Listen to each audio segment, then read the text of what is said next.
بسم اللہ الرحمن الرحیم الصلاۃ والسلام علیک یا رسول اللہ وعلی آلک واصحابک یا حبیب اللہ۔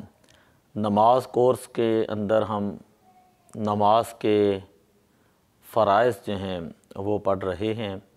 نماز کے فرائض میں سے سب سے اہم ترین فرض سجدہ ہیں کہ جس کے اندر بندے کو اللہ تعالیٰ کا قرب سب سے زیادہ جو ہے وہ حاصل ہوتا ہے۔ سجدے کی کیا حقیقت ہے، اس کے کیا شرعی مسائل ہیں، وہ توجہ سے سماعت فرمائیں۔ پہلا سوال یہ ہے کہ سجدے کا سنت طریقہ کیا ہے، سجدے کا سنت طریقہ کیا ہے، اور سجدے میں کتنی ہڈیوں کا زمین پر لگانا فرض اور واجب ہے، اور سجدے میں کتنی ہڈیوں کا زمین پر لگانا فرض اور واجب ہے۔ تو جواب یہ ہے کہ سجدہ کرنے کا سنت طریقہ یہ ہے کہ قوما کے بعد اللہ اکبر کہتے ہوئے زمین پر پہلے گھٹنے، پھر ہاتھ، پھر ناک، پھر پیشانی رکھیں، ہتھیلیاں زمین پر رکھیں، ہاتھوں کی انگلیاں زمین سے ملی ہوں، قبلہ رخ ہوں۔ اب 3 بار سبحان ربی الاعلیٰ کہیں، یعنی جب آپ نے سجدے کے لیے جانا ہے تو جو اعضاء زمین کے زیادہ قریب ہیں ان کو سب سے پہلے زمین پر رکھیں گے۔ مثلا گھٹنے قریب ہوتے ہیں تو گھٹنے سب سے پہلے زمین پر ہوں گے، پھر اس کے بعد دونوں ہاتھ ہیں تو وہ زمین پر لگیں گے، پھر اس کے بعد ناک ہے تو وہ زمین پر لگائی جائے گی، پھر اس کے بعد پیشانی ہے تو وہ زمین پر لگائی جائے گی۔ جب سجدے سے اٹھنا ہوتا ہے تو اس کا بالکل اپوزٹ کیا جاتا ہے، یعنی سب سے پہلے وہ چیز اٹھائی جائے گی جو آسمان کے زیادہ قریب ہے۔ مثلا سب سے پہلے پیشانی اٹھائیں گے، پھر اس کے بعد ناک اٹھائیں گے، پھر اس کے بعد ہاتھوں کو اٹھائیں گے، پھر آخر میں جو ہے وہ گھٹنوں کو اٹھا کر اگر کھڑا ہونا ہے تو کھڑا ہو جائیں گے۔ مرد کے لیے سجدے میں یہ حکم ہے کہ بازو کروٹوں سے اور رانے پیڑ سے جدا ہوں۔ بازو جو ہیں یہ کروٹوں سے جدا ہوں، اور رانے یعنی پٹ جو ہیں وہ پیڑ سے جو ہے وہ جدا ہوں، اور کلائیاں جو ہیں یہ زمین پر بچھی نہ ہوں، یہ کلائیاں یہ زمین کے اوپر اس طرح بچھی ہوئی نہ ہوں۔ یہ مردوں کے لیے حکم ہے۔ عورتیں جو ہیں وہ بازو کروٹوں کے ساتھ ملائیں گی اس طرح چمٹ کر، اور رانے جو ہے وہ پیٹ کے ساتھ لگائیں گی، اور کلائیاں جو ہیں وہ زمین کے اوپر بچھائیں گی، یعنی جتنا ہو سکے وہ سمٹ کر سجدہ کرے گی۔ اور سجدے میں دونوں پاؤں کی 10 انگلیوں کا پیٹ اس طرح زمین پر لگائیں کہ 10 انگلیاں قبلہ رخ ہوں، اور سجدے میں دونوں پاؤں کی 10 انگلیوں کا پیٹ اس طرح زمین پر لگائیں کہ 10 انگلیاں قبلہ رخ ہوں۔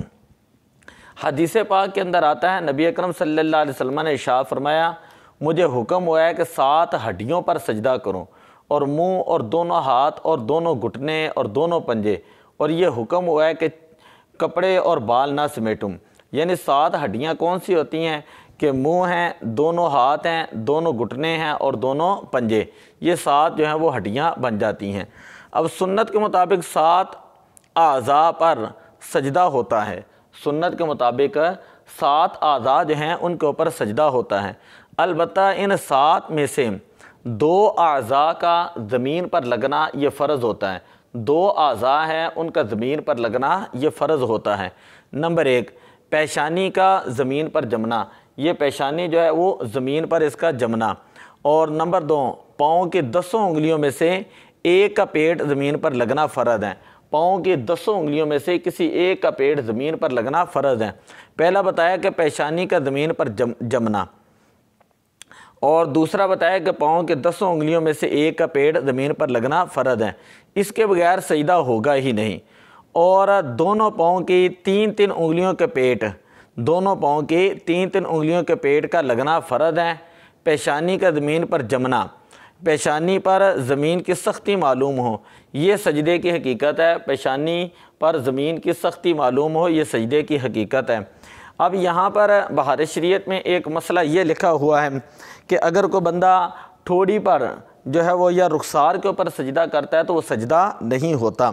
اسی طرح ایک مسئلہ یہ کسی نرم چیز مثلا گھاس ہے، روئی ہے، قالین ہے پر سجدہ کیا تو اگر پیشانی جم گئی یعنی اتنی دبی کہ اب دبانے سے نہ دبیں تو پھر تو یہ جائز ہے، ورنہ جو ہے اس کا سجدہ نہیں ہوگا۔ بعض مسجدوں میں پہلے دور کے اندر پرالی جو ہے وہ زمین کے اوپر ڈال دیے کرتے اور اس کے اوپر سجدہ کیا کرتے. تو یہ جس دور میں یہ کتاب لکھی گئی ہے بہار شریعت، یہ اس دور کا مسئلہ ہے کہ اس میں خوب لحاظ رکھا جائے گا اور پیشانی کو دبایا جائے گا زمین کے ساتھ. آج اس کی جگہ پر جو ہے وہ بڑے بڑے جو ہے وہ کارپیٹ آ چکے ہیں اور ایسے ایسے نرم و نازک کارپیٹ آ چکے ہیں کہ پیشانی زمین پہ دبتی نہیں ہے. تو وہاں پر علماء نے صراحتاً لکھا ہے کہ یہ مکروہ تحریمی، اور اس صورت میں یہ واجب الاعادہ ہوگی کہ یعنی کارپیٹ بھی ایسے ہوں کہ کم از کم زمین کی کوئی سختی معلوم ہو. اسی طرح ایک مسئلہ یہاں پر یہ آتا ہے کہ ہتھیلی پر یا آستین پر یا امامے کے پیج پر یہ کسی اور کپڑے پر جسے پہنے ہوئے ہے سجدہ کیا اور نیچے کی جگہ اگر ناپاک ہے تو سجدہ نہیں ہوگا. اگر جگہ پاک ہے اور زمین کی سختی معلوم ہو رہی ہے، ٹھیک ہے، تو اس صورت میں جو ہے وہ سجدہ ہو جائے گا. امامہ شریف کئی لوگ پہنتے ہیں، امامہ شریف کے پیج پر سجدہ کیا، اگر ماتھا خوب جم گیا تو یہ سجدہ ہو گیا. اگر ماتھا نہیں جما، نہ پیشانی نہیں جمی، تو پھر اس میں یعنی دبانے سے دبایا جا سکتا ہے، تو اب اس صورت میں سجدہ نہیں ہوگا. امامہ شریف کے پیج پر سجدہ کیا، اگر ماتھا یا پیشانی جو ہے وہ خوب جم گئی تو سجدہ ہو گیا، اگر نہیں جمی ہے تو پھر اس صورت میں کہتے ہیں سجدہ نہیں ہوگا. آگے مسئلہ یہ کہ دونوں پاؤں کی تین انگلیوں کے پیٹ یہ کا لگنا فرض ہے. پیشانی کا زمین پر جمنا، پیشانی پر زمین کی سختی معلوم ہے، یہ سجدے کی حقیقت ہے. اور پاؤں کی ایک انگلی کا پیٹ لگنا شرط ہے. پاؤں کی ایک انگلی کا پیٹ زمین پر لگنا شرط ہے. اگر کسی نے اس طرح سجدہ کیا کہ دونوں پاؤں زمین سے اٹھے رہیں، اگر کسی نے اس طرح سجدہ کیا کہ دونوں پاؤں جو ہیں وہ زمین سے اٹھے رہیں تو اس صورت میں نماز نہ ہوگی.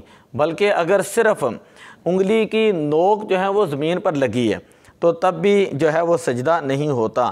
دونوں پاؤں کے 10 انگلیوں کے پیٹ کا زمین پر لگنا یہ سنت ہے، اور ہر پاؤں کی 3 انگلیوں کے پیٹوں کا زمین پر لگنا یہ جو ہے واجب ہے. اور اگر 10 انگلیاں جو ہیں ان کا قبلہ رخ جو ہے وہ بعد میں ان کے انگلیوں کو قبلہ رخ کرتا ہے تو یہ جو ہے وہ سنت ہے. تو یہ سجدے کے جو ہے اہم ترین مسائل جو ہیں وہ ہم نے آپ کو بتائے ہیں. ان کو آپ بار بار پڑھیں، ان کو بار بار سنیں، بار بار جو ہے آپ ان کو دہرائیں اور تکرار کریں تو پتہ چل جائے گا کہ مردوں کی نماز میں کہاں پر فرق ہے، عورتوں کی نماز میں کہاں پر فرق ہے. سجدے سے جب سر اٹھاتے ہیں تو بیٹھتے ہیں تو مرد کے لیے کیا حکم ہے کہ دایاں پاؤں جو ہے وہ اس طرح کھڑا کرے گا اور بایاں پاؤں اس طرح بچھا دے گا. بائیں پاؤں کے اوپر بیٹھتا ہے اور دایاں پاؤں اس طرح کھڑا کر لیتا ہے، اس طرح کر کے. اور عورتیں جو وہ تورک کرتی ہیں، تورک کا مطلب ہے کہ دونوں پاؤں یا دائیں طرف نکال لیتی ہیں یا دونوں پاؤں بائیں طرف نکال لیتی ہیں یا درمیان میں وہ بیٹھتی ہیں. تو یہ ہے کہ جہاں پر مردوں کی نماز کا حکم تھا وہ میں نے بتایا، جہاں پر عورتوں کی نماز میں تھوڑا سا فرق تھا تو وہ بھی میں نے بتا دیا کہ سمٹ کر جہاں تک ممکن ہو سکیں، جتنا زیادہ ممکن ہو سکیں وہ سمٹ کر جو ہے وہ سجدہ کریں گی اور اس سے زیادہ ان کو اللہ تعالیٰ کا قرب اور ثواب ملے گا. تو دعا ہے کہ اللہ تعالیٰ ان مسائل کو سمجھنے کی توفیق عطا فرمائے. الصلاۃ والسلام علیک یا رسول اللہ وعلی آلک واصحابک یا حبیب اللہ. الصلاۃ والسلام علیک یا خاتم النبیین وعلی آلک واصحابک یا شفیع المذنبین.